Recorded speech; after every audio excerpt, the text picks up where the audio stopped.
Oh yeah, we are back in Salt Lake City. Welcome back to the Vibras Del Lago show, episode 11. Man, I'm exhausted. I was just in Chicago last weekend, and I got a special guest, a Salt Lake City legend, luchador, wrestler, princess, Deathwish up in the building, and I'm back here with host Beefy. Yes. So, man, how's everyone doing, man? How you doing? Thank you for coming by. It's good to see you. You just called me a legend. You're the second one to do that recently, and it still weirds me out. I don't think I'm at that level, but Hey, it's in the making, you know. You've been putting in the work, and dude, I remember seeing you. We didn't meet actually, but I remember I went to a UCW event. Have you gone to any of the local wrestling shows? No, my dad, he was pretty abusive growing up, so I would watch a lot of wrestling in my house. Oh god. But I never caught a real match, you know, just a little bit of That was your only match that you had was between you and your dad. well, I'll tell you this now. At least our wrestling, is consensual with each other. How do you know about my uncle being a wrestler too, okay? But I remember seeing you at I think it's UCW. Yeah. And UCW Zero. it was back in I think it was like 2012, 2013, I think. I think you were going a while back. I think you were just going by your normal name or your regular name, your government name. I think back then I was doing the party boy thing where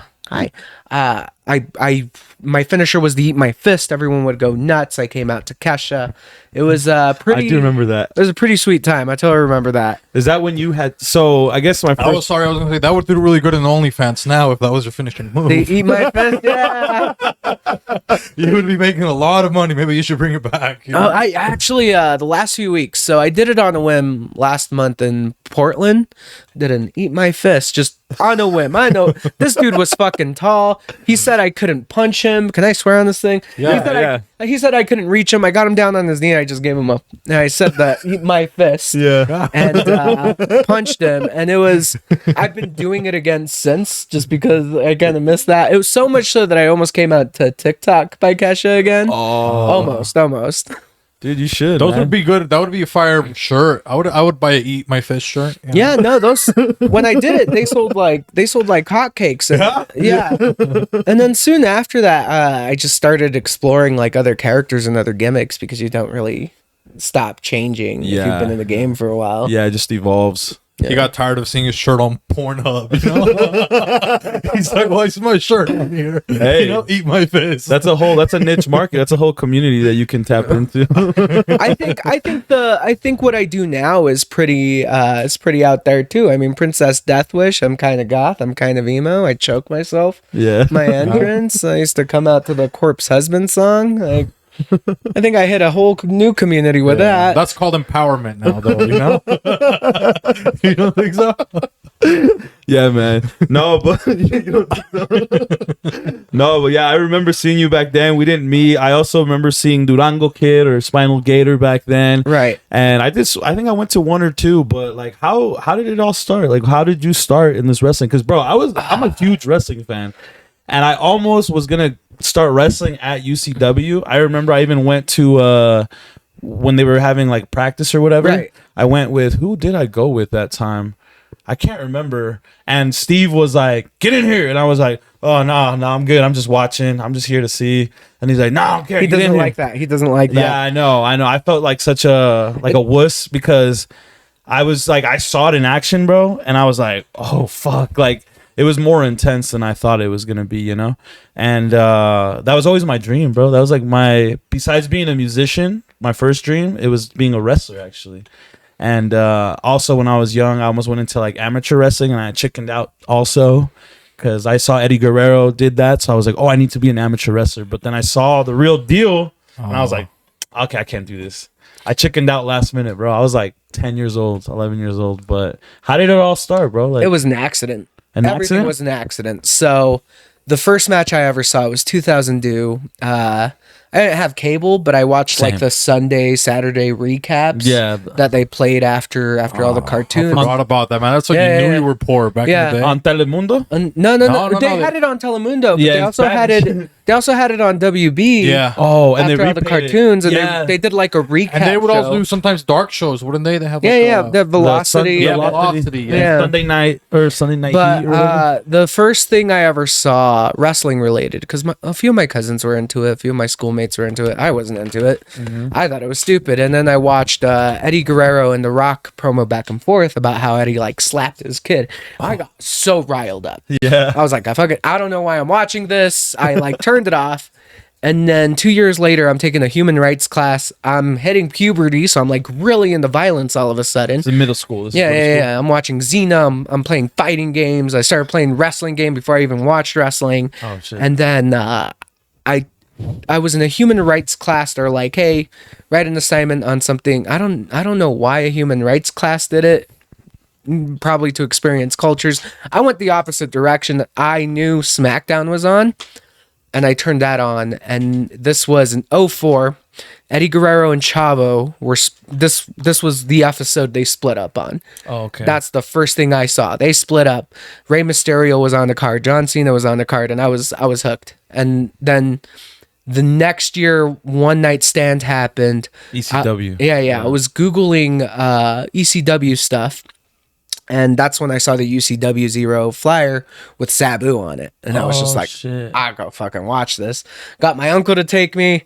And then after that, I was peer pressured into their school. And like a year later is when I started training. Who peer pressure, your uncle or Sabu? No. It was the wrestlers. Yeah, but how old were you, by the way, when you first started watching wrestling? So, Like in 2004, that around that 04, time? 14. I was 14. I was a kid. I was little. Yeah. Yeah, and I started shoot fighting with my friends. I made a paper title. I showed up to a UCW show. I haven't told this story before. And there's a wrestler by the name of Mastodon. He's really famous with a lot of the older generation of Utah wrestlers. But this is my Mastodon story. I show up all tough with these wrestlers, professional wrestlers that I've been training for years now. Derek Janetti was there. A few others were there. Yeah. And I'm all acting all tough. And like Mastodon's like, let's go wrestle. Let's go outside and wrestle in front of the building. And I go.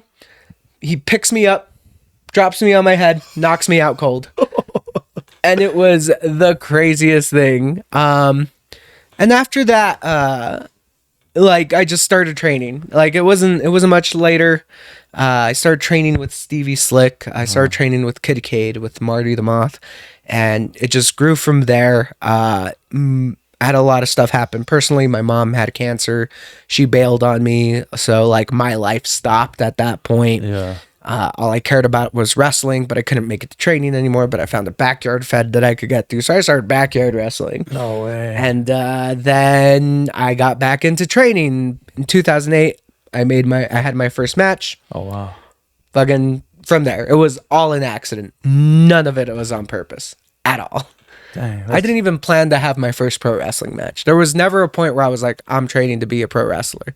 It was, I just started training. Okay, I'm just going to backyard wrestler. Or, I just want to be a backyard wrestler. And then all of a sudden, I had my first match in Tooele. With Oh, UCW? No, so I started training with AXW. Then I was training with UCW again after that. And it's just a little back and forth game. I've been playing since. Nice. And what kind of backyard was it, in Tooele? Like, Well, I thought maybe it was like a Latino backyard. I'm like, oh, maybe he took his whole family there. Maybe like, it was pretty ghetto, but it wasn't Latino. I was the only brown guy there. But actually, Tooele was the first pro wrestling match I had. All my backyard wrestling happened in West Valley. oh, really? Yeah. So would you invite your family or no? Because I mean, Sometimes. It Yeah? depends on whom. Like 'cause I cousins, think uncle. they would want to watch wrestling, right? I mean, Yeah. your uncle took you. Yeah, my uncle took me. He even provided us his camera, and we used his camera to record all our matches after that. Oh, wow. So what's like the most amount of your family that went to watch you? Like they were At like, once, like 4. Like Oh, my really? mom didn't. My mom never went to a wrestling show. When she did, it was a hardcore match. She wasn't happy. Oh. And then I actually met, this was a couple years ago. I actually met SpongeBob. The voice? Yeah, the Square- voice. and he was there, and the same night my mom actually like met a promoter, and it was a lucha show, so everyone spoke Spanish, and the promoter fed me and my mom and my stepdad to be specific, and yeah, it's all just a weird accident. Dang, man. So like what makes you like want to keep going with when it was just like the hunger of like let me keep going at this because, you know, like what was the motivation, I guess, if it was an accident essentially? I felt like I wouldn't say I'm like this great technical wrestler, because I'm not. Yeah. But I'm really good at entertaining. I like to think so. Yeah. I'm really good at talking. I'm really good at bringing people into the building. I'm really good at traveling and getting booked. I am for a while I was the most traveled Utah wrestler, and it wasn't out of ego. It wasn't, I think it was mostly out of spite, honestly. It was people who looked at me, the short, fat Mexican, and was just like, who is this kid? Yeah. And I think that's mainly where all my motivation comes from, is spite and showing that, hey, I can do these things. Yeah. Hey, and I was talking to you about that last time too, right? Of like, I tell him I kind of have the same motivation when it comes to music, you know? Of like, you almost want to prove everybody wrong, but you're also proving yourself right, which also is a good... Out of spite? Yeah. Well, I thought maybe that you were the most traveled one because you were the only like luchador with a car in Utah or something like that, you know? No, and it's... Okay, can I ask you that question though? Like, what kind of cars... Like, what kind of cars do like wrestlers drive? Is there like particular model? Maybe you guys like a Prius, because you said you got back from Seattle. You know, maybe you get a little Nissan Sentra. Do you guys are concerned about like the fuel efficiency, or how do you determine what car you're gonna drive? The first couple years, I just went with whoever had a car. I didn't drive for a super long time.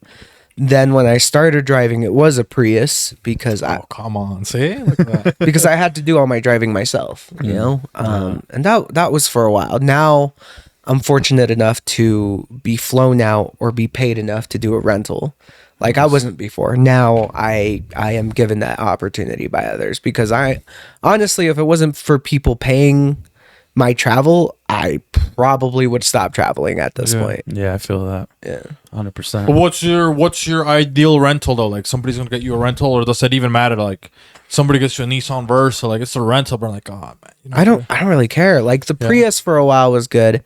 Whenever I get a rental, there's the economy option. Like, those are usually the same gas mileage across the board.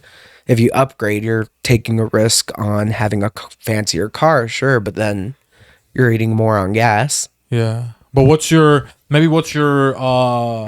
playlist? Like what do wrestlers listen to? You know, your wrestling playlist. Do you have something you want to listen to? I think Are you listening to it? Sorry to interrupt. Are you listening to more of like what you like personally as a person, or when you're going to a gig do you have to listen to luchador stuff? I think you're putting us all in the same basket in that sense, because no wrestler is the same. Like, my taste in music compared to most people will complain about the music I listen to because it's random. It's all over the place. Yeah. I will listen to Taylor Swift and then listen to Biggie in the next song. Like, I have no set list. I will listen to a video game song from Portal and then all of a sudden freaking 21 Pilots comes on. I've been fortunate enough to have my tag team partner from No More Heroes, Jeff Orcutt, where we kind of just memorized the entire 21 playlist, like every song they've ever made, and we would sing all that.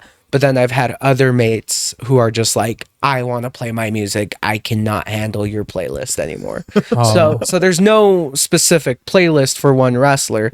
For me, it's a lot of 21 Pilots, Boy with Uke, even audio books. I like this whole trip, I listened to a freaking book. Nice. Well, that's how I meant it. It's like, for me, like if I'm gonna go to the gym or if I'm gonna go play soccer or something, I want to listen to something that's like gonna hype you up. You know what I mean? Right, and it's never the same. For a while, I was getting everyone. I started playing this live show from Men PR. Wait, don't tell me. And every time a wrestler got in the car that was new to the trip to the road, they would get into it. But then I stopped listening to them, and then I started listening to more music, or I would listen to Reddit. It's in a sense, I'm always changing in that way. It's same as gimmicks. Mm-hmm. Like, I'm always changing what's going to keep me awake. And I think that's more of a problem with like with like what's going to stimulate your mind, because with ADHD you want to bury yourself into something. Right now I'm into scam baiting, but in a week I'm probably going to get tired of that. I'm probably not going to listen to scam baiting for What is 2 that, years. like the people from India that they call? It's Yeah, like, yeah. This is the IRS. Yeah, You're yeah, past and then due you on your And then you're like to the checking old them, lady. right? Yeah, you're baiting them. You're wasting their time. Oh, I know Or exactly. sending the sheriff. Oh, and those guys are like, oh yes, and they got like the voice Yeah. morphers. Yeah. I've actually seen some. Those of are those. actually pretty fun. Those are fun videos to watch. Yeah. Oh yeah. Well, I mean, I think we can go into the first mix. I mean, do you ever listen to cumbia or anything when you're going on these mixes? Whatever I used to listen to as a kid, like The nostalgia. Yeah, like Luis Miguel's a big one because my mom was really into it. Yeah. Thalia comes on once in a while, or whatever you heard at a Mexican party. I probably have it in my playlist. Hell yeah. Well, He's in that's- all the lanes. That's why he's the most traveled. I used to be. Now it's a lot more diverse. There's more Utah wrestlers who are getting out there and doing a hell of a lot better than me, which is not at all a bad thing. it's just motivation. But anyways, we're gonna go into that nostalgia with the first mix. See if the homie recognizes any of the songs, and we'll be Who's right it mixed by back. the first? DJ Drew Music, and we got the next Vibras Del Lago coming up September 7th, celebrating Mexican Independence Day. So pull up on us, and we'll be right back. Pues el tiempo ha pasado, sigo enamorado, pero tomas a otro más. Maldita mi duda fue fatal, y en la que me hizo escapar. Contigo toqué en el cielo y un recuerdo de eso como nunca me hace llorar. Al verte entrar con flores de azar me pongo a llorar.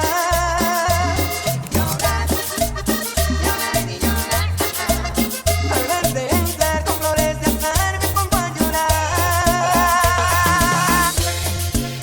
Bienvenidos. Esto es Cumbia.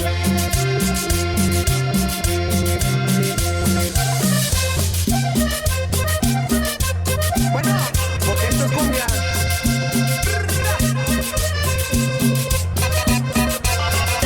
Es esta palabra para todo el mundo. Ángeles azules.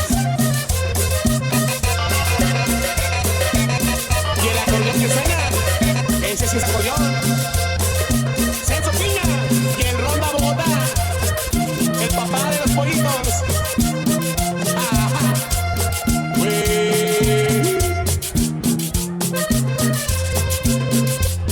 Desde la Indepe, Colombia, Javier López y los Reyes Vallenatos. Es la cumbia que nos une, la cumbia del acordeón. De Colombia para México y de aquí para Nueva York.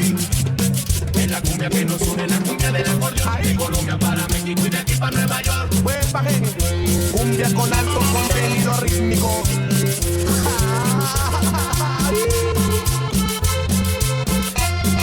Esto sí es cumbia. Y lo demás, pues quién sabe. Silent Mac.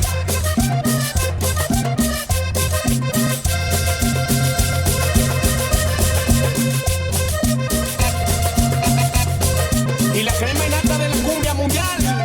Pues, ¿qué creías?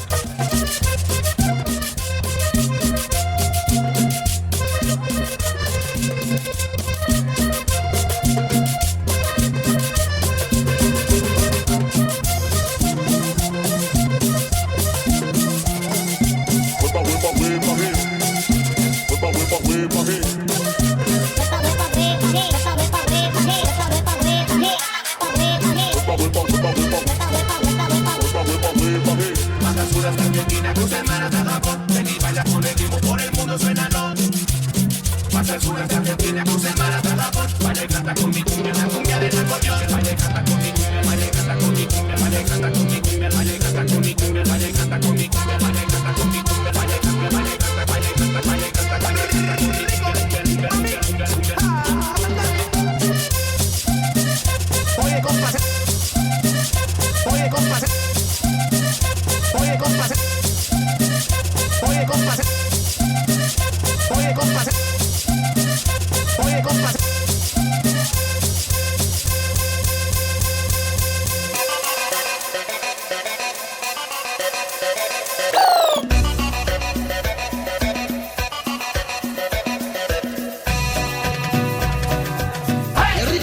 Y saludos a Rico. El Rico y Dirty Diana en la casa.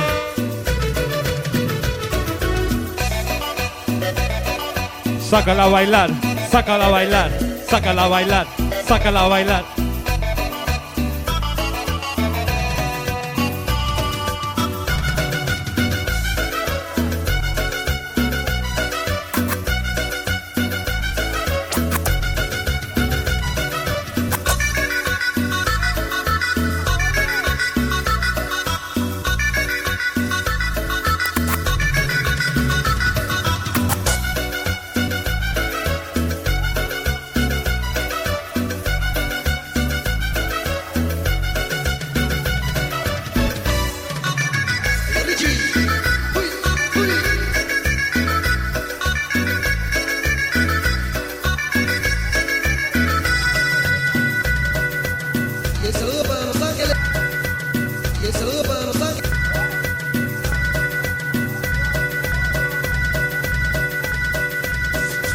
Shout out to the bartender.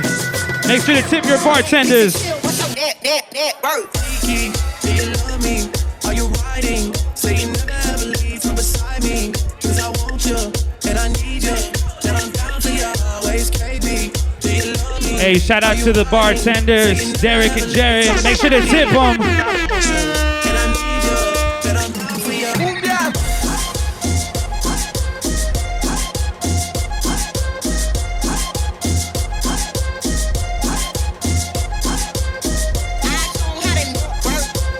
Saludos a Adrián, saludos a Adrián. Where's my hot and spicy at?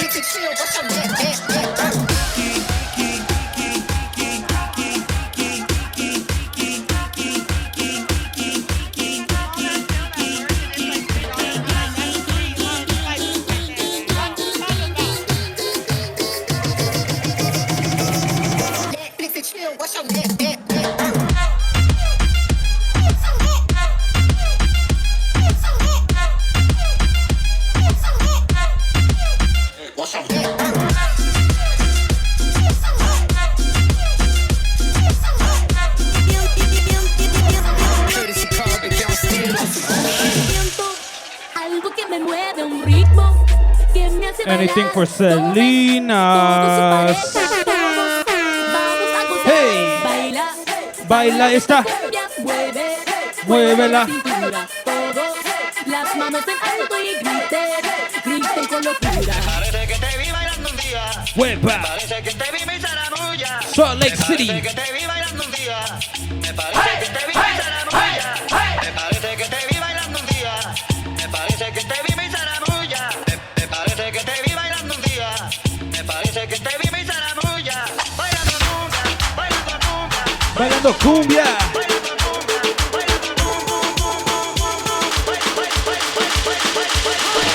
¿Cómo te llamas, baby? Desde que te vi supe que eras pa' mí. Dile a tus amigas que andamos ready. Esto lo seguimos en el after party. ¿Cómo te llamas, baby? Desde que te vi supe que eras pa' mí. Dile a tus amigas que andamos ready. Esto lo seguimos en el after party. Con calma, yo quiero ver cómo ella lo menea. Mueve ese boom boom girl. Es una asesina cuando baila, quiere que todo el mundo la vea. I like your boom boom girl. Con calma, yo quiero ver cómo ella lo menea. Mueve ese boom boom girl. Tiene adrenalina, no te la pista, vente, hazme lo que sea. I like your boom boom girl.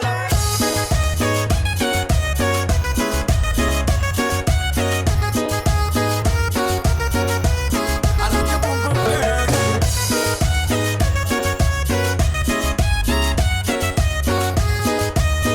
Oh yeah, we are Vibras Del Lago. Make sure to follow us on Instagram, Vibras Del Lago. Every first Thursday of the month. Esa criminal como lo mueve un delito. Tengo que arrestarte porque pienso y no me quito. Tienes criminality, pero te doy fatality. Vivete la película flotando en mi gravity. Dale y poner la regla, tiene que obedecer. Mami, no tiene pausa, ¿qué es lo que vas a hacer? Échale, échale, échale para atrás. Échale, échale para adelante y para atrás. Con calma, yo quiero ver cómo ella lo menea.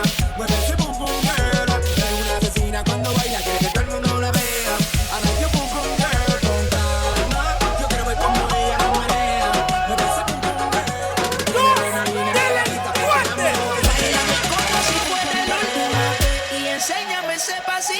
no sé, un besito bien suavecito, bebé.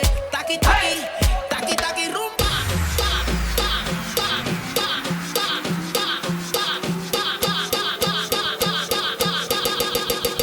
Taqui, taqui, rumba.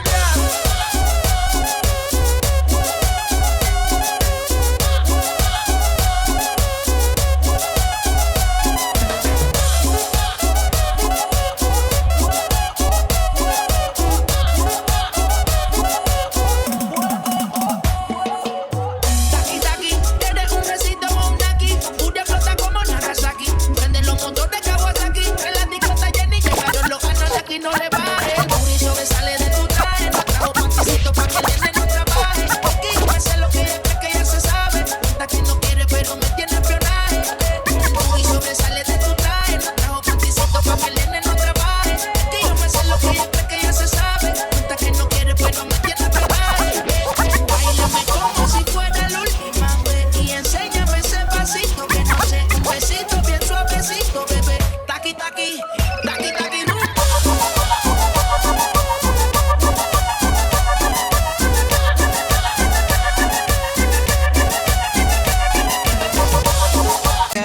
Pues el tiempo ha pasado, sigo enamorado, pero tomas a otro más. Holy Oh, moly. damn, we we're got getting lost in the carried mix. away. DJ Lamont. Hey, DJ Lamont, DJ Drew Music. Is this a new video? It is, You yeah. fuck- Oh, I was watching a couple news saying to read us. You know what I mean? I got a little bit of that lacy eye. Sorry. Yeah, I got a little That was on me, distracted. guys. I'm sorry. No, it's all good. We're back, man.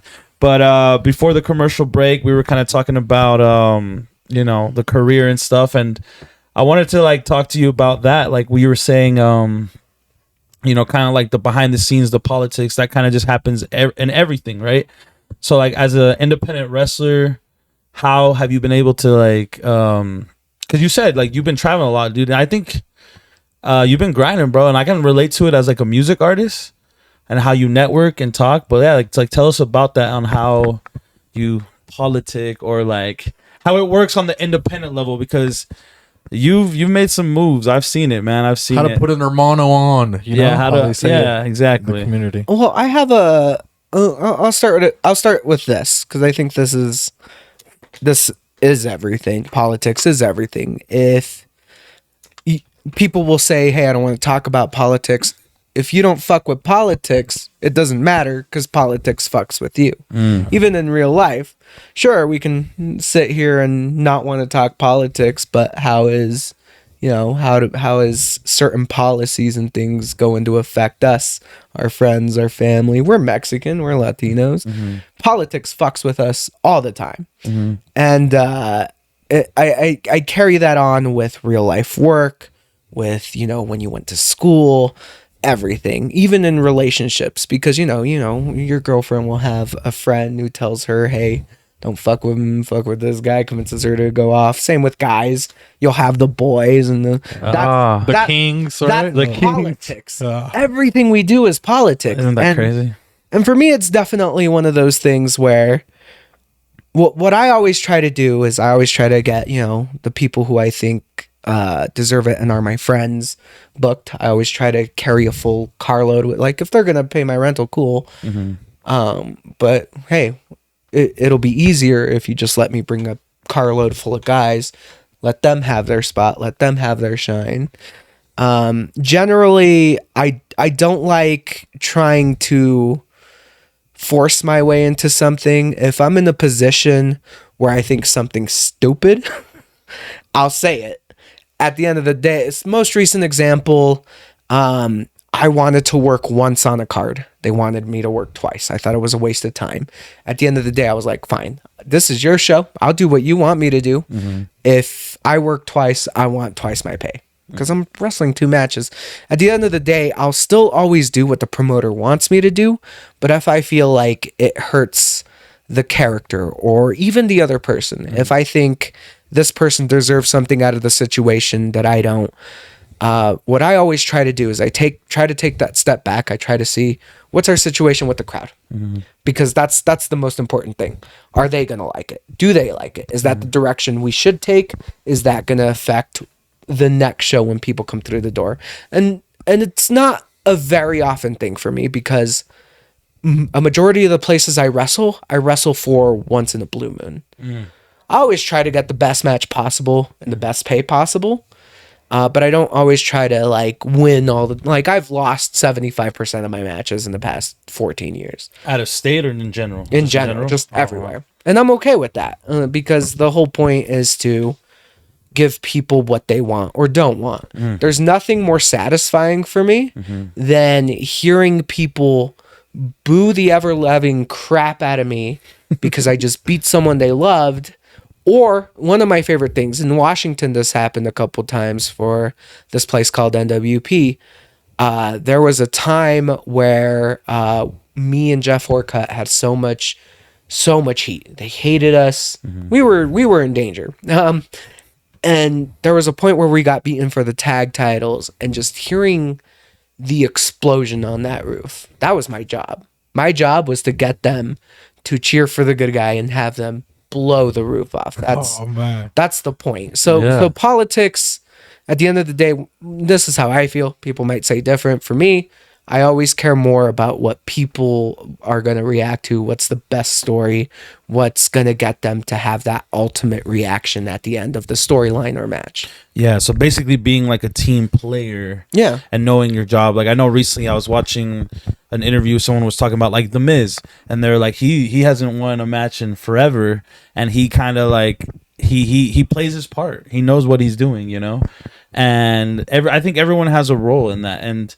But you know, you also hear the stories about, I think guys get, you know, like they get tired of being in that position and they want more, right? Everyone wants to be the champion. And then, you know, you'll hear these guys will leave WWE because they never got used the right way, blah, blah. And then they go to like an AEW and then like now they're champion. But it's like they don't really get like the reaction that they, I don't know. Right. That works, yes and no, because like you can say Cody Rhodes, like now look at him. Yeah. I love Cody Rhodes. Not everybody is right 100% of the time. Yeah. But everyone does want to feel validated, and I think that's important. I think Cody Rhodes, you know, is a great example of he left and came back so much better. And it's a timeline that I don't think he'd change. I don't think anyone would change. Yeah. I don't think he'd go back in time and be like, well, we'll give you this opportunity to be the top guy. I'll take it immediately because look at where he is now. I think it's a very interesting landscape. It's only really a problem if you're selfish and hurting others. That's really where I think it's a problem. At the end of the day, there's so many of us. There are thousands of independent wrestlers. There are like 40 spots on Raw and SmackDown, if. Yeah. And so we're all trying to compete. And I think wrestlers like to complain about not being used the right way.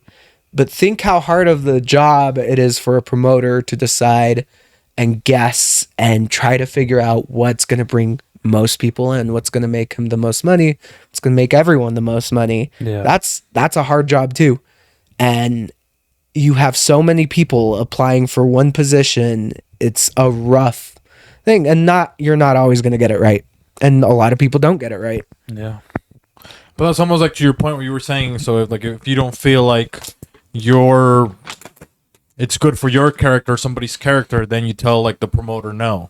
No, what? Right? So there's like there has to be almost like a same balance, because even talking about Cody Rhodes, it's like he probably felt like he's had this character. It's like, oh, I can't be Stardust. Like he's got a character. Like I started off as Cody Rhodes. Like I mean, Cody Rhodes. Like he knows what his character is. I could feel like, you know, that he could have, but he wasn't getting a chance to be that character or take that character maybe to the next level, which I guess maybe what you're saying is like, okay, maybe that's not good for this guy's character. If he's like an up and comer, I can maybe take more losses because I'm more established. I'm at a different more point of my career. So. I think one of my favorite compliments I've gotten, I will always do what the promoter says at the end of the day. I want my payday. At the end of the day, I don't want the reputation. He's difficult to work with. I don't pay him. Like, I don't want that. I think one of the biggest compliments I've ever gotten is nice nails. You know, somebody's I just did my nails. Scratch back. My boy Chase James is one of them, where he says Princess Deathwish is so over that he doesn't need to win a match. And I take that as a huge compliment because I'm at a point where losses don't really affect me, and I really want to think about, you know, when it's my turn to get that momentum and move on to the next level, Yeah. or when someone else is on the rise. You know, I do think about that stuff. It's not always my call. I'm very fortunate after a while to be able to, for the majority of the time, I do what I want. I don't get told no often nowadays. But even then, like, I think it's important to again take that step back and see what they want. Yeah. Outside of the ring, you know, the people who are paying every month to come see us, because everyone's broke. Yeah. And they're paying $20-$30. They're spending money on our merchandise and stuff. You really got, a lot of people don't do this. You want to think about what they want as a collective, or what's going to be better for them. Yeah. And how did you get your gimmick? Like, how did you find? Did you always start off as a princess, or no? Like, No. What was your? We talked about it earlier. Adin Reyes. I came out dancing, rocking. I had light up glasses. I wore a bandana. I used to wear super colorful tights all the time. And I had one finishing move, which was a punch. And after that, you know, I got a little stale. I tried cosplaying for a minute. It sucks because then everyone started, and I wasn't the first one, but there were a lot of people trying the same thing at the same time. And then finally, me and Jeff Orcutt started traveling a lot together. Canada, Texas, California, Washington, and we were like, no more heroes. It was me, Jeff Orcutt, and another guy by the name of Blake Grayson. We started this group because, you know, we were booked on these shows. There were a lot of people who were pretending to be wrestlers, never actually went to training, never actually did anything. To this day, they're those same people who still don't go to training but expect spots on shows, while me, Blake Grayson, and Jeff Orcutt were working hard to be where we were at. We're like, we're tired of these people pretending to be heroes. That was our motto. But what was our name? And I was just like, no more heroes. It's so perfect. And that was probably... Before that, I really didn't know how to portray a gimmick. I had one. It was over. I didn't know the science of it. No More Heroes was the first time where I actually started understanding how to control what I do. It's a cool name, by the way. Yeah, and I started pissing people off a lot. Like, I was getting so much better at it. And, you know, I wasn't always this cool about politicking. Sometimes, if I didn't get my way, I'd throw a little fit. I'd still do it. Wasn't happy about it. And it kind of bled. Like, I was just like, okay, diva. And I'm like, yeah, you know what? I am a fucking diva. Yeah. And it bled to the crowd. And they all started calling me Princess. I was wrestling in Seattle. I came out with my boy Lance Piercing. We were doing a faction there. And I was wrestling for a Combat Pro Wrestling title. And I won. I rolled out of the ring. He grabbed me, swung me around, and I'm like we just got married, and I was the bride, and I was holding the title up, and that was it. Princess Reyes. That's how it happened. We did a few shows, and that's the out-of-state explanation. The Utah explanation, at UCW 0, I was feuding with the Utah Women's Division. And what I did was, well, the Utah Wrestling Division isn't good enough to be a role model for my daughter. They were not good enough to represent my daughter. My daughter is going to look up to these girls who don't even... Come on. They don't even shower. They don't have deodorant. Who don't even leave the state. On. And so I went from No More Heroes to No More Heroines. And I'm like, I'm going to be the role model my daughter deserves. I'm going to be Princess Reyes. And it went from there. The Deathwish part, and I like this story. Had a ladder match for the Cascade Championship title in Spokane, Washington. I was climbing a ladder to grab the belt. The guy comes under to powerbomb me. My foot got caught on the ladder, smashed me in the face right here. 20 stitches. The person that took me to the hospital at the time was like, you should just be Princess Deathwish. COVID hit. Dive wrestling started. COVID, you know. Oh, I thought maybe that guy died. I was like, oh, no. COVID hit. Dive wrestling was coming up. I knew that I kind of just needed to change. The name had marinated for like 2 years, and I was like, I'm Princess Deathwish. So do you take like throughout? I guess you did kind of I guess just to confirm. but you take like little bits and pieces of like your career, right, and then kind of just keep like the good ones that you like, and then keep them on. I like to Either your main gimmick or just like what works, and then you just like keep that in your arsenal. But you have to build, I guess, like you have to fill out a lot of things, and it's like, okay, I like these things to keep them under my belt, and you got like more tools to all the tap time. into. My boy Blake Grayson that I mentioned, he calls it like the utility belt for Batman. I went to New York for a Chris Hero seminar, and he explained it best. It's kind of like you're a comedian or a set band, and you mix it kind of like with football teams and basketball teams. Coaches have plays that you have to practice every week. That's why there's training schools. That's why there's wrestling schools. Yeah. Bands and comedians have set lists. Yeah. The jokes they want to tell and how they want to tell that story. Your bands, how they want to play their music lists. Same for us. We have our plays. We have our jokes. We have our music that we want to play. So for us, we get the opportunity, the busier ones, to every week change that up. I try to not have this. I have a set match every week in my mind, and it's always changing depending on the person I'm working with, but I like changing things out. This works. This gets a good reaction from this kind of crowd. But next week is a different crowd. So maybe let's try doing this. Things like that. If I'm at a Lucha Libre place, I switch out to be more lucha.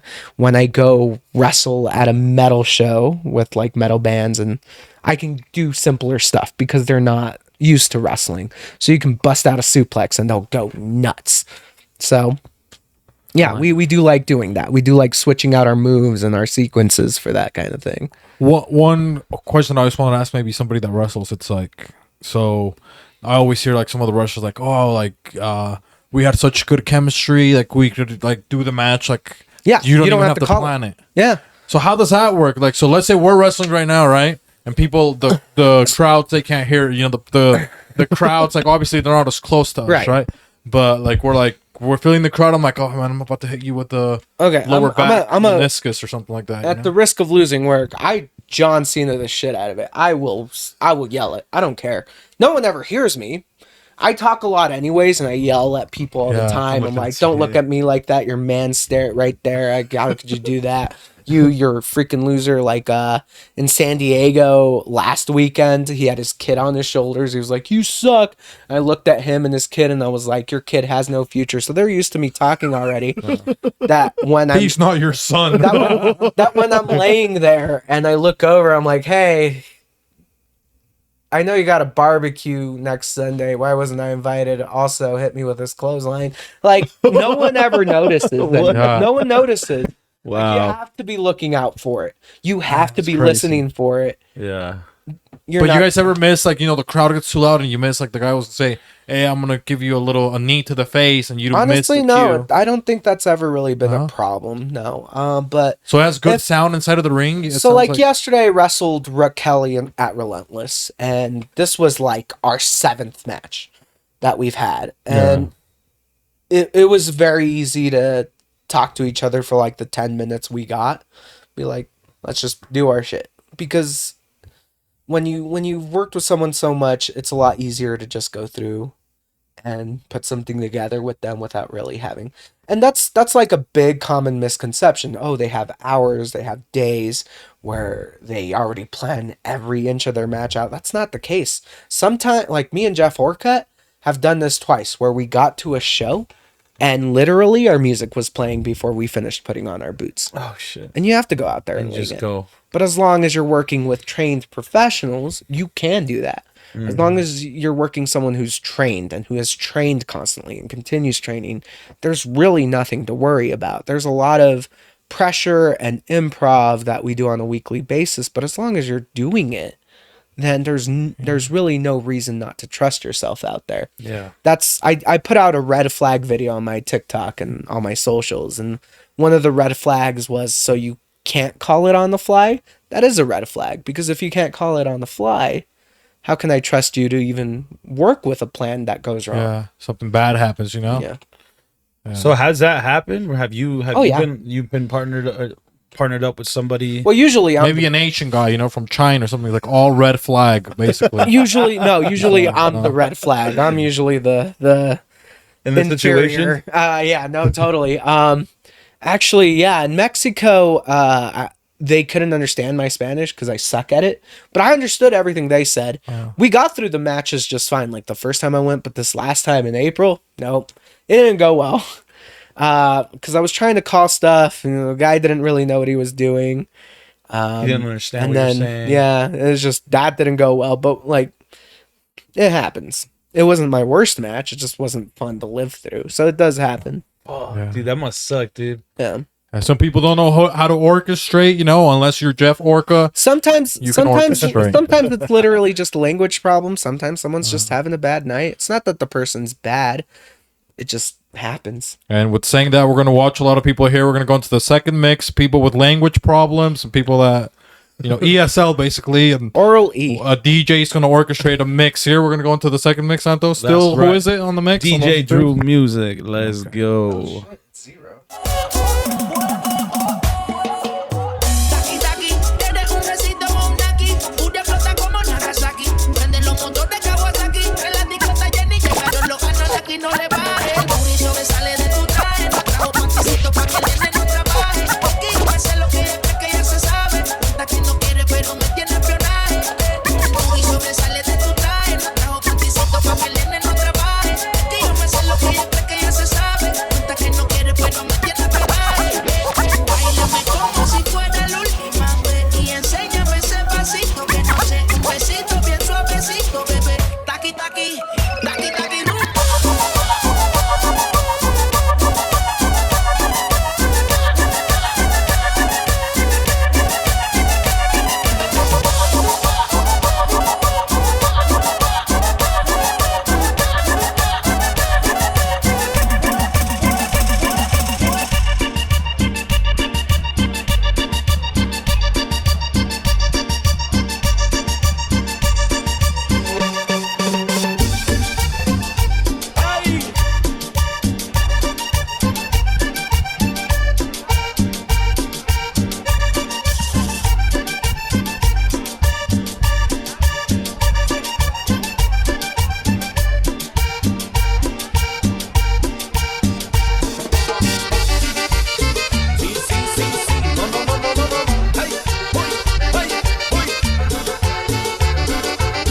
Ya llegó la campanera, es del campano costa colombiana, la mujer más cumbiambera que tiene la costa de la sabana.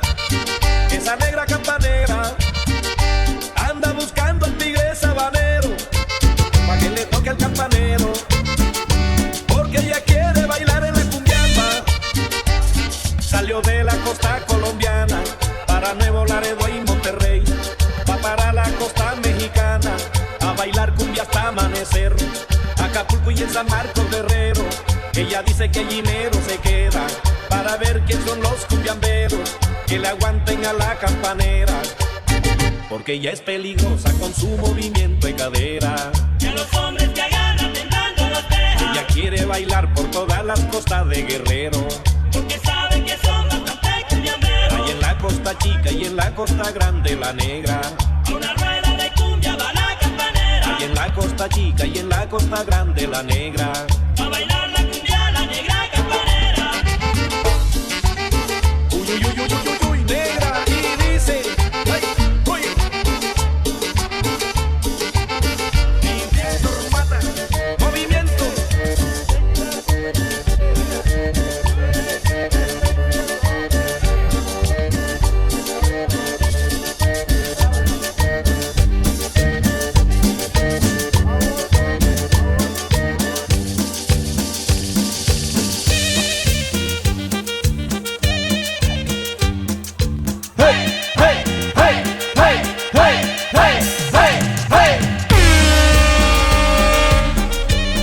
Salt Lake City, make some noise. How you feeling tonight?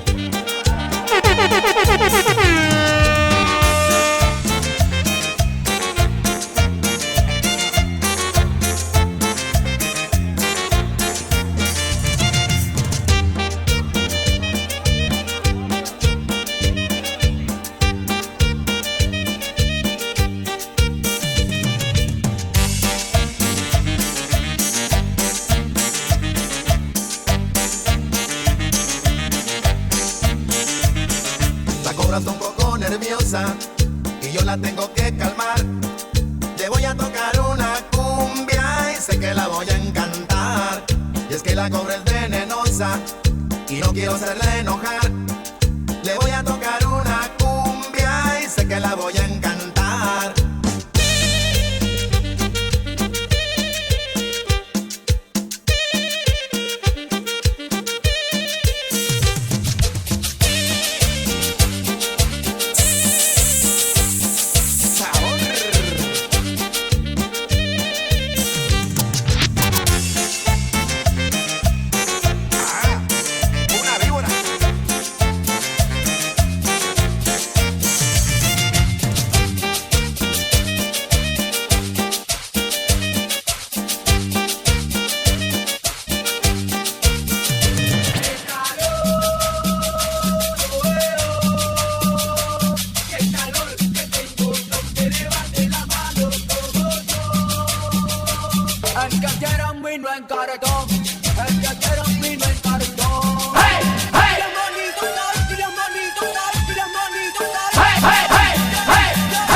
¡Que se escuche!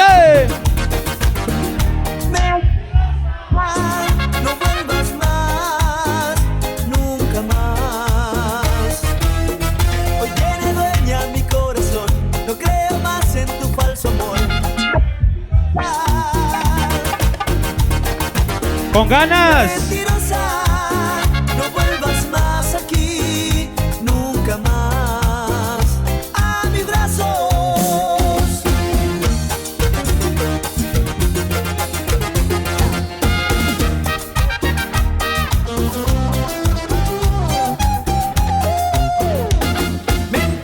Cuando me decías que yo era solo para ti. Mentías cuando me decías que sin mi amor no eras feliz. Mentías, de mí te reías y te burlabas de mi gran amor. Mentías y yo te creía, me destrozaste el corazón con tus mentiras.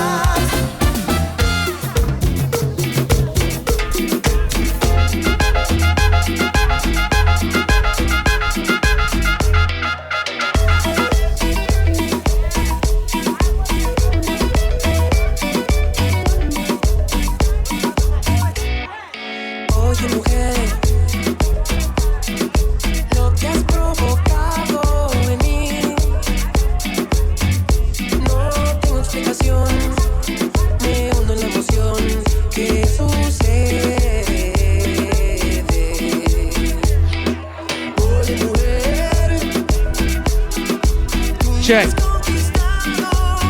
Yo, Salt Lake City, how you feel tonight? Vibras Del Lago, here we go, here we go. Sing this shit, come on.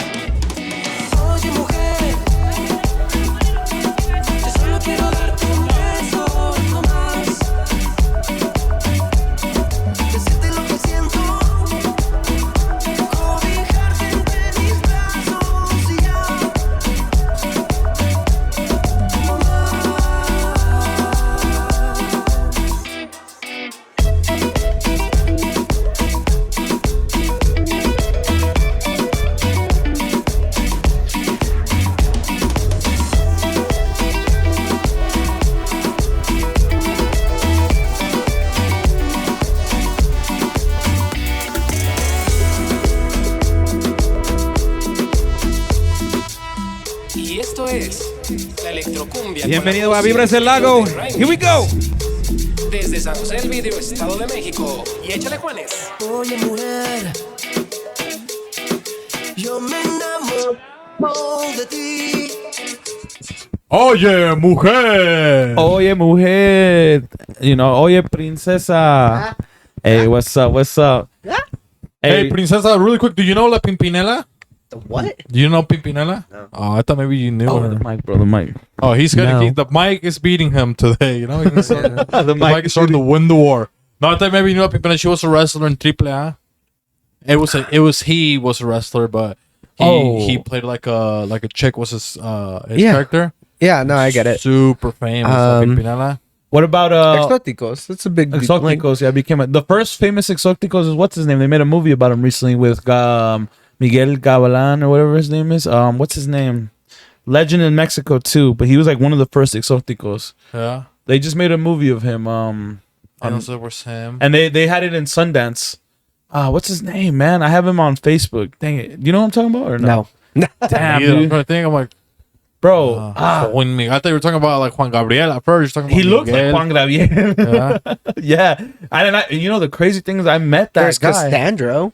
Cassandro. That's Oh, him. is it Cassandro? Yeah. I met him in El Paso at a Aztec ceremony. Nice. At a peyote ceremony. I met him in Blackfoot, Idaho. Did not like me. I actually spoke on it on X96. Why did he not like you? Why didn't he like I him? don't know. I wasn't even doing the Deathwish gimmick back then, so I don't know. He Which just gimmick didn't- you were doing the? I was just doing that in Reyes. I was doing the cosplay stuff during that time frame. Oh, maybe because you like didn't speak good Spanish. You think so? 'Cause sometimes Maybe. I don't know. They like prided themselves. Like some of those luchadors are like, oh look. At I don't this even guy. think I tried talking to him in Spanish, but he's wrestled here too for UCW. Oh, really? Yeah, he had a match in UCW. That's cool. Yeah, he was just out here for Sundance in January, and I randomly met him in like a very like intimate community space. Yeah. And everyone was like, "Oh, this guy's a wrestler," and I was like, "Really?" He's wrestling his demons right here. You know. literally. It was a peyote ceremony. To be fair, most people don't like me, so I'm Really? People, Why? Like when you say that, like other wrestlers or just like people in Yeah, general? no, Like, most people in general. I think I come off as a child and annoying, which is kind of fair because I am. But like after I get along with people and stuff, like we're cool. But like I am terrible at first impressions. Like those don't usually go well for me. Isn't that weird? Yeah, I But thought like- you were pretty cool since I but met like you. but like I thought you were a once nice once guy. like I develop friendships with locker rooms and stuff, I'm pretty cool. Just Yeah. first impressions aren't some great. reason. Yeah. No, Unless you're a person in a crowd and I do the princess shtick, that's a whole other story. yeah, it's a different. Yeah. Does the crowd ever get mad? Like, dude, you're weird, or like something like that? They don't tell you stuff like that. Like, It's so strange, no matter the town, because I've done some shows in Texas and yeah. out east. And, The red flag, like he likes to call it. like I, it doesn't matter the town. Princess Deathwish, when I'm doing the entrance, and because I don't do any good guy, bad guy stuff, I just do the entrance, and everyone gets enamored, and there's always someone going woo, and like by finally. Polynesian usually, isn't it? They don't do that. And if I'm the bad guy that night, and when I start going off, usually I'll get booed at that point. But there's always like this. I like commanding my entrance. The entrance is the part of the match. As soon as I go through the curtain, the match has started, and that's how I treat it as such. So there's always like this fascination with the entrance, or like, who's this guy? He's got the princess stuff on, and then they decide whether they like me or not when I start yelling at them. Yeah. Yeah. So would you say you're more like a bad guy? Usually, not all the time. At Relentless Wrestling in Spokane, I'm a superstar, and I don't know why. I don't know what I did to these people. They were booing me for like a year and a half. Then I wrestled Kikyo, who in normal situations when I'm wrestling a woman, I'm usually the bad guy. Yeah. She comes out, everyone's booing the crap out of her. I come out, everyone's cheering me, and I didn't know how to react to that. And like, I have a very special relationship with the Spokane Valley crowd. Like, we have a lot of history, but just now, I don't think I've ever received that much claps, ovation, chants, whatever you want to call it, that much positive attention from a crowd, because I'm so used to being the bad guy. I'm so used to making people as mad as I can get them. I almost got stabbed outside of we did a wrestling show inside a Mexican restaurant in Washington. And we almost got stabbed by this old dude. Like, we got in a fight with a front row, and then like after the show, he was waiting in an alley with a knife, and I was just like, "Oh, great!" In Reno, some lady threw a purse at me. Did it have anything nice inside or no? No, I'm look. I was just. Oh, I was dude, like, that's dude. Maybe you were gonna throw you something in there. This late, we were doing a cage match. Me, Trey Matthews, Jeff Orcutt. We were doing the No More Hero shtick. And this lady got so mad at us, and we were handcuffed to the cage. And this lady got so mad at us because we were just talking smack. She was like, "I'm gonna grab a knife," and she was looking through her purse, pulling things out, ready to stab us. I'm like, "Oh no, oh no!" And you're handcuffed. Yeah, I'm like, but like for most of us, if a wrestler gets stabbed while doing bad guy shit, we're gonna be proud of that. Yeah. No, dude, it's crazy. That's called a good job, basically. Yeah, you did a good Getting job. stabbed is like getting a bonus for us. Dude, that's insane. That's insane. Like, I only did the 1-2 times of Spinal Gator. We came out as bad guys. And, dude, like, I'm supposed to keep a fucking serious face, and I'm over here getting roasted. Oh, you were there that show where there was a guy, he was wearing a wrestling mask, and I don't know what this guy was on, but this guy was, like, super hyped. He started doing push-ups in the fucking crowd. He must have been drunk or something. I think so. You got people like that. But he was trying to fight everybody, and he was trying to fight me, bro. Me being on the side, like, he was like, "Yo, come here, fucking pencil blue monkey chance over here." Is Like, that the same place as the DJ that talks? Yeah. Oh my god. So you think so? Maybe that was a DJ inciting things, but what kind of stuff does that that? DJ? What happens? But that guy got kicked out, by What's the way. his name? It's like the DJ, like I don't know like his name. I don't like him. That's all I know. You can call him DJ asshole for all I care. And he did it in Spanish. Yeah, it Yeah. was all Spanish. Yeah, dude, he's announcing it the whole time. And what would he say? So what was weird about that situation? What's I don't watch the situation. That was him. I just have beef with the DJ in Oh, general. really? He plays like songs you don't like or something like that? He's on Taylor Swift? So a majority of shows I wrestle on, lucha or not, they play our entrance. They either announce us on our way to the ring or after we've already made our entrances, and they do like the little intro. This corner, this corner. This guy will announce you 2-3 times, will put your music halfway, won't let you finish the entrance. He'll cut off the music before you even get in the ring. Yeah. And then throughout the match, he'll just be like... it's like a soccer match. Yeah, he'll start chants in the middle of your match or in the beginning. Ole, ole, No, like no, that? not even like that. He'll be mispronouncing someone's name. Well, my name's Princessa, and this will be like in the middle of something that we're doing. But look, we're supposed to set a pace. We're supposed to we're narcissists. You're supposed to build the pace, the crowd. We tell the story. Okay, We yeah. control the crowd. We control the emotions. Yeah. Oh, yeah. Him going in the middle of like something we're doing, us trying to build something. If I'm a bad guy and I'm beating someone up and I'm trying to show people that my victim's face, and you have someone go rudo or technico, Yeah. you're ruining my moment. Yeah. You're taking that from me. Yeah. You're now taking control of this crowd away from me. And it's essentially, I like saying this. This is my favorite comparison. You don't go to a comedy show to watch a stand-up comedian tell a joke. Jerry Seinfeld just told a joke about crackers on an airplane. You don't What's hear the deal with crackers, yeah, huh? what's the deal with crackers? You don't hear the freaking DJ of the club go, "He just said a joke. Everyone clap." But they do Princess Seinfeld noise. Oh my god. It is one of the most obnoxious things. He's not the only one guilty. There are American shows where they have commentators, but they're commentators. They're not trying to dictate my crowd. Yeah. And you can't hear them, right? They're trying to dictate the TV. I do guess. have a problem when they think they're comedians and they can make these jokes live over an audience. Oh yeah. But and it's essentially the same thing. And I You're never taking saw away it that control. way. Yeah, I never But saw this it that way. this guy does it, and it's just like, how am I supposed to do? I looked at him during my last match. We actually, I've been filming TikTok PSAs. Mm-hmm. We filmed one because I knew he was going to do it. We filmed one on him in the middle of the match. Throughout the whole time, not only was I wrestling a match for a crowd, getting hate and heat, I was filming a PSA in the middle of this whole thing because if he can get away with doing whatever he wants, so am I. Yeah. Maybe he's got Tourette's or something. You know what I mean? And he's just like on there. Bro, He'll start he just- spazzing. Yeah, I don't know whose idea that was. Was that ever a thing in Mexican wrestling to have them No, announce it? I know they will say like you know Just like the the hype, the introducing. entrance. You know, like at this corner, blah blah blah. They'll say that, but yeah, to cut off the music and then Talk some during the people whole would say, match. you know, if he's doing that stuff, maybe he's got a death wish. You know, That was good. That was good. I like that. In Mexico, I've never had an issue with it. At American Luchas, I have.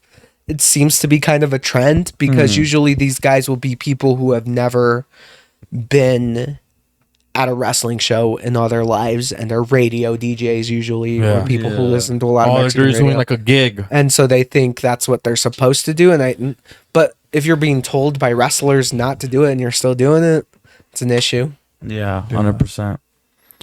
So where's been your favorite place to go to this day? Is it Spokane? Spokane. I Out of all the places? I talk very highly about Spokane. For a while, it was Taco Fest Reno. We would wrestle 4 times a day for years. For like once, it would be a September or August. I don't remember, but we would have 2 days in Reno where we wrestled, ate tacos, got drunk after. We'd have 3 or 4 shows. The same crowd would come back every time. Like they stayed a full 8-10 hour days to watch us wrestle repeatedly. Holy shit. And always by the end of the night, by the end of the first night, we'd have about 1,000 people watching us in this little fucking tent across the street from the Sands. And we'd beat the crap out of each other, go everywhere, have fun. The second day, we would do a King of Tacos tournament. That's probably my favorite gig out of everything I've done. I think now I'm at a stage where like I'm a lot more easygoing. I hate wrestling in gymnasiums. Hate it. I love wrestling at punk shows and metal shows. Oh, I bet. I love those. And they play shows. like drums and stuff while you're wrestling. No. So what'll happen? That's funny.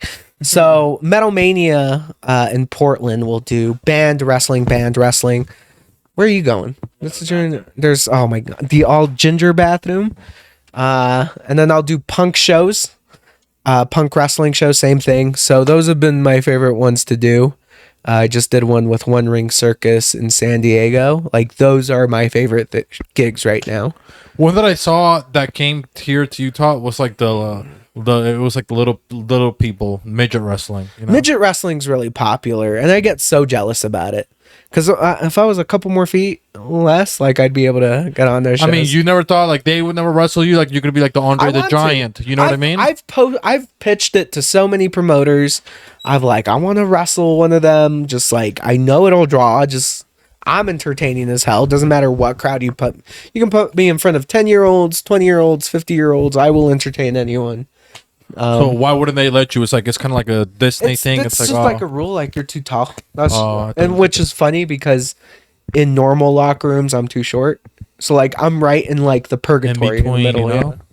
Because that would be nice. You guys could book it. It could be like Princess and the Seven Dwarfs. You know what I Oh mean? my god. Something like that. Wouldn't that be kind of cool? Oh, It wouldn't be. You wouldn't be able to be Snow White. You know what I mean? Would it be I like don't hate it. Princess and the Seven Dwarfs? This guy got and, like, ideas, the, man. He's got ideas. He's So host Beefy over here. Would you ever get in the ring? Would you ever be a dwarf or A dwarf? yeah? Or would you Also, ever? a dwarf? I don't know what that means. You know? Would you ever? Would you ever consider going into the business? Helping out Princess Deathwish on a. I don't think so. Maybe if it came to maybe if we have to form a union, maybe I have a couple. don't even friends get that are started attorneys. on wrestling We union. got a couple people. I know a couple powerful people. Maybe we can get that DJ out of there. Maybe if he's got, I give him a flat tire. I'm good at puncturing tires. My friend Kid Bandit has twice now. Kid Bandit went super viral. Her career's going great. She's now twice mentioned like starting a union in California and SoCal. Does not work. Oh yeah, well that's California. Unions for wrestlers. Union for wrestlers would just not work. As much as I would want it, or anyone else, or as much as many of us would, there's always going to be wrestlers who are like, "Screw that union! I'm gonna go wrestle for $20."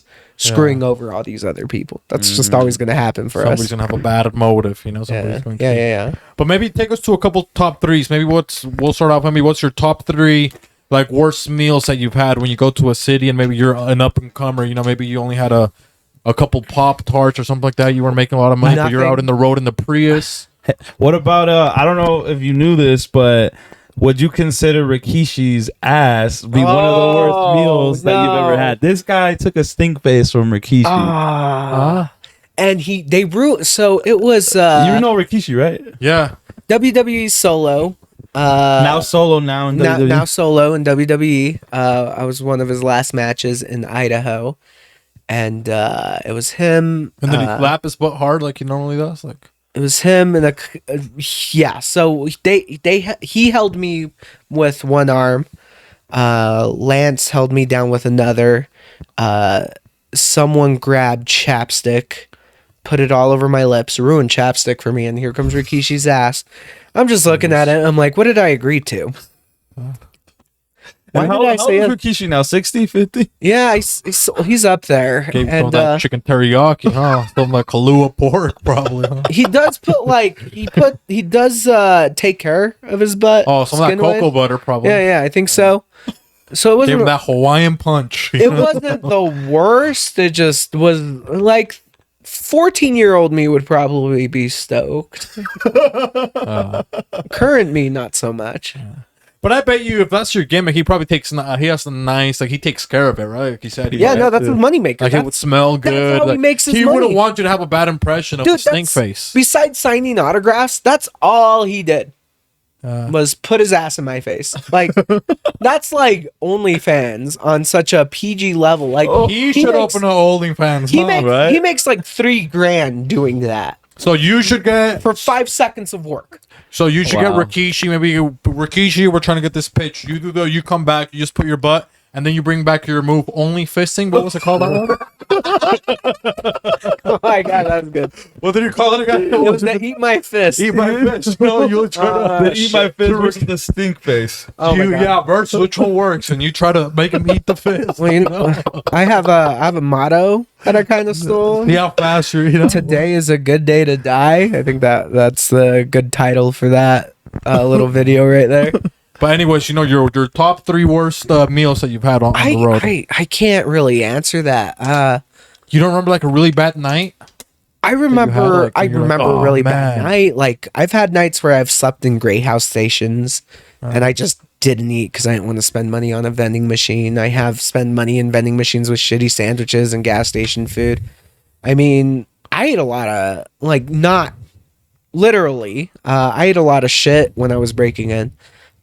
We were wrestling in this go-kart place in Vegas and we didn't have enough money for a room, but we knew that the bus for the go-kart place that advertises was just open.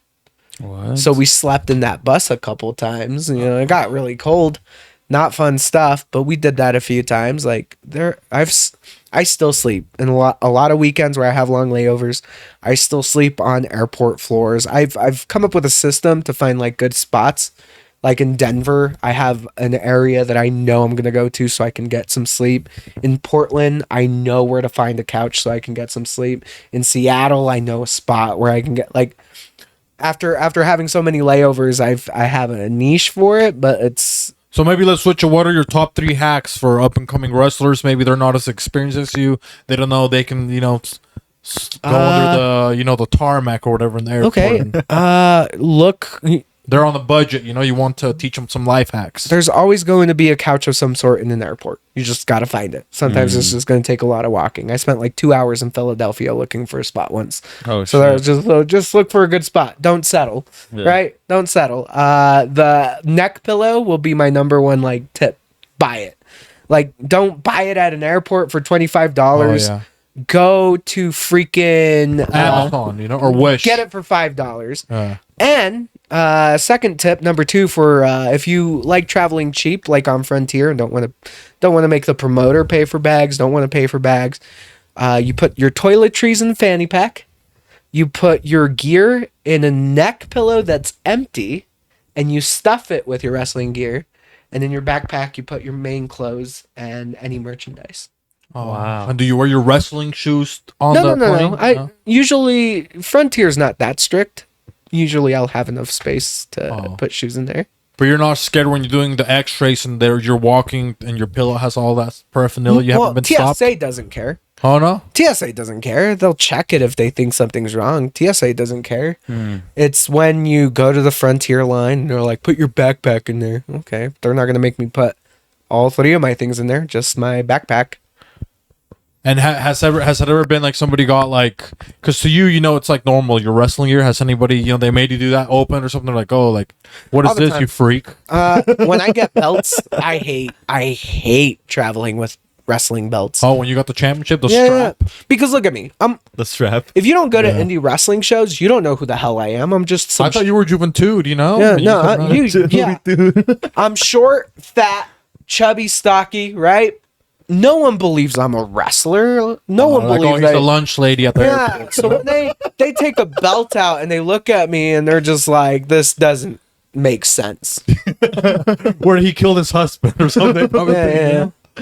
I guess my third tip here would be skip lagged. If you're not being flown anywhere but really want to get out there, skip lag's a good site for that. Well, what's that? What is that? Yeah, so it's like when you pay for a flight, sometimes it's cheaper to get a flight. Like, let's say you want to go to Chicago, but it's like $500. But there's a flight that stops in Chicago the same day, but goes to like Cleveland. Oh. You pay for that flight. Get off there. Don't check your bags.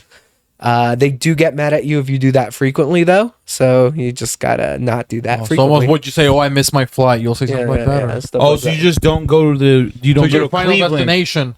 So people think you're lost. You don't even tell them. I never tell them. I just don't get on. Oh, the you next just flight. get off of your layover. Yeah. Holy And shit! just don't check your bags. Hey, that's a good tip because that's something that I have to, with Possibly travel. save you thousands by switching to skip lag. Skiplag.com. They're not even paying me for this. This is a free That's promotion. the website? Oh, it's an That is actual the website. Skiplag.com. Yeah. Wow. Wait, so how does that work with the website? They know their You website. still search for flights like you normally would. Oh, okay. And then they'll show you if it's Yeah. not only will So they where you can basically get off, Oh, Like, so this they're- is that Whoa. flight is gonna be from here. It's gonna take you. It's from Utah to Boston, but you can stop at Chicago. You just get off in Chicago. Oh but they'll my tell you I thought we were done talking about OnlyFans. where the parts. only Which one would they said get off, right? I wouldn't get off on Boston. That's No, that's a good one. I'm gonna write that one down, dude, in my notebook. That's, That's a good one. I need that because anyways, we spent a lot of money on this ticket that going back to Chicago, and anyways. But I do want to mention real quick, we do have a special pop-up event September 17th, Sunday, 5 p.m. in the afternoon. It's going down at the Drift Lounge. It's going to be going on at the same time or before the Jay Wheeler concert right next door. So we're kind of like the pre-game party. It's a special pop-up, so it's going to be fun. Have you guys heard about the Drift Lounge or been there or heard about it? It's a new bar. Can It's I fit pretty a nice. wrestling ring in it? No, it's too small. yeah. With the Drift Lounge, you would imagine it would be for I'll cars, do a right? ringless Though, show. I don't care. Right? Hey, they do that at Liquid Joe's though, right? They Yeah, set we up a talked ring about light? it when you were at the restaurant. Oh, my bad. Let's talk outside the matrix because I don't think I think we need to give ringless shows good credit. Look up Circle 6, No Peace Underground. These are hardcore. New York, New Fear City. These are solid wrestling shows that don't have a ring, and they do everything even without a ring. Those body slam and stuff like that. Those are the shows you want to watch for ringless shows. That's Wow. definitely what I recommend. That's insane. Liquid Joe's Sunday though, this Sunday will have a ring. So we are sticking the ring in there. Dope. Oh wow, it's gonna be crazy. That's what's up. So everybody make sure to go check out his birthday party at Liquid Joe's, right? Yep. So Sunday, yeah, Liquid Joe's. Yeah, People so are if you got going- nothing to do, on a Sunday, dude, look, there's people at Liquid It's Joe's. Labor Day weekend. Come hang out. Oh yeah. Yeah, Oh, it's it's a- Labor Day weekend. We get a day off Monday, right? I don't. I don't. this coming Monday. Yeah. Yeah. Oh wow. I wrestle Friday, Saturday, and Monday in Provo for the Latino Festival. Sunday I wrestle for birthday. my birthday. Yeah.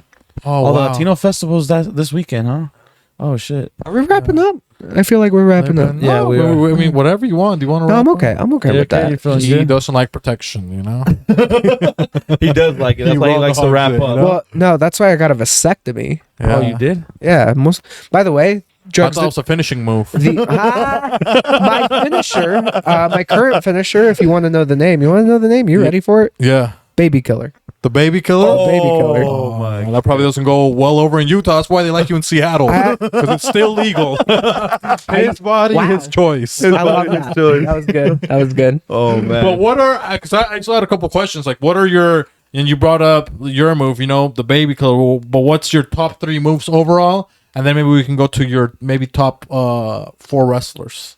Oh, I hate that. All right. Because my favorite wrestlers is, it's like earlier we were talking about what stimulates me. Like it's always ever changing. Yeah. Moves too. Right now, like I do the baby killer. I do a tornado suplex that I really like.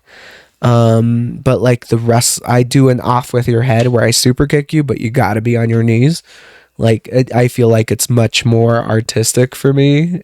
For what I like, for being a Princess Deathwish, having them right there on their knee, just taking their head off. I love doing that. That sounded hot, My favorite wrestlers. Eddie Guerrero is what got me into wrestling. Yeah. He will always be someone I can go back to and keep watching. Kevin Owens, or even as Kevin Steen. I love his old stuff. I love his new stuff. Like I can go back and forth and watch his stuff. I consider the Young Bucks as one. I love watching them, and then Shawn Michaels. Those are like my 4. If it was 5, Ric Flair would be on there too. Oh wow! But what's your like top 3 like moves for like just of all time of other wrestlers like that you watch, like maybe like a pile driver, the old school, or the the frog splash? Like do you have like any, like when you were young, that's like that, it was like your favorite, like like for me, like I remember when I saw the F5, I thought that was cool, man. Yeah, 5's pretty I was cool. F5ing everybody, like On the keyboard, on the keyboard. Like, I guess in what is this that slam? The Olympic one or whatever. It's Angle slam. Angle slam. The angle slam. Like, I love doing that. It was I like super doing intense. the crippler crossface. Shout out to my sister. She's crippled now. I did it so many Wow. times. We're only a year apart, But yeah, we would always play wrestling, and I would hit her with that if I wanted to win. But I would let her hit me with the walls of Jericho, and I remember it's like, dude, that hurt. I honestly don't have like I don't have that kind of list. I have, if you ever watch me wrestle, or even when I do my content stuff, I like telling a story. That's just what I care way more about storytelling than I do the about moves. Yeah. Yeah. Like I like telling people for a good point of time. My finisher is the 3 count because they don't ever kick out of that. Because I care way more about a story than I do about the individual moves. They're cool. They're important. So that never, as a kid, you were never like, oh, I like this finisher. You never. No, were of into course I finishers? did. But like, it was everything. Like, it was the scissors kick. It was the 5-star frog splash. It was the spear. Like, there was never one specific move I liked. I liked wrestling as a whole. And my favorite part about finishers isn't the move itself. It's how to reverse it. How to reverse it into another move. How to combine those things. That's what I like. Sometimes those were fun. Like that's why I like watching Kurt Angle, because you could watch a lot of moves like that where they like reverse everything, and it's like same with Eddie. They'd be like, they go back and forth with reversals. You're like, oh man, Yeah, that's it's so hard. freaking It's really dope hard. to watch, man. Yeah, it really is, man. But anyways, do you want to just shout out your social medias, your content? Yeah, And the Princess stuff that he Deathwish makes, on he everything. creates a lot of content. People, if you guys Yeah, need to open your no, imagination, he can tell you about some of the stuff he makes. I've made a couple rap songs. They're not great, but I like them. Just look for Princess Deathwish on your music stuff. Oh, they released as Princess Deathwish. Yeah, You yeah, can drop they a released little as Princess acapella, Deathwish. or No way. like tell me how the beat goes. Maybe I can, Nah, I don't think so. I think I'm a very, oh my gosh, don't even. Princess Deathwish. I primarily focus on like clips of wrestling. I love doing like office style skits and episodes with other wrestlers. That sounds so cool, by the way. When you said that when we were on break, I was like, dude, that's like so cool. Deathwish Diaries. Yeah, no, we started off with doing like a No More Heroes audition. We did a call center episode where I took I made a call center where people took calls complaining about me. The DJ guy, The most recent episode was me breaking into someone's house and making breakfast at their house so that I can conduct an interview for a new manager. So we'll be doing stuff. We do Whose Line Is It Anyways, but with wrestlers. So we call it Whose Spot Is It Anyways? And we just complain about wrestling and whatever that topic is. And I like making PSA promos. Like, The one that's pinned right now on my TikTok that I like talking about is just me hating on Utah and how much I hate the state's policies and stuff. So, but I do it in a fun way. Like, I like talking about politics. Yeah. But not everyone finds that shit funny. Yeah. So yeah. I like finding a way to make shit funny. Yeah, and you're still getting under their skin, so. Yeah, and people love that one. So like I like exploring myself outside of wrestling. I like doing all sorts of stuff. You're gonna turn that dirty. And I could just imagine you like talking about like Utah policies and stuff like that, but you got your finishing move from my whole mind. and then I do have I have a couple camera people. My next project is a little like I like funny. I do a lot of funny content. I'm doing something more serious. I told you about this, and it's like a rap battle against myself. So that's that. We did like a test shoot. We're gonna do the actual shoot and wrap it up in the next couple weeks. Oh, I like that. He did a pun or something. Or wrap it up. I'm really excited to put that out there because it's like a different side of me. If it sucks and people hate it, I'll never do it again. But we'll see. Yeah, it never hurts to go out there and actually try something you want to try. Yeah, and if it sucks and people don't like it, I'll just walk away from it. You know what I mean? Exactly. So it looks like you have a lot of hobbies, I guess, outside of wrestling. But it's pretty cool. Yeah. That's dope. Well, anywho, thank you so much again. Thanks for coming through, and thank y'all for tuning in. That's the Vibras Del Lago show.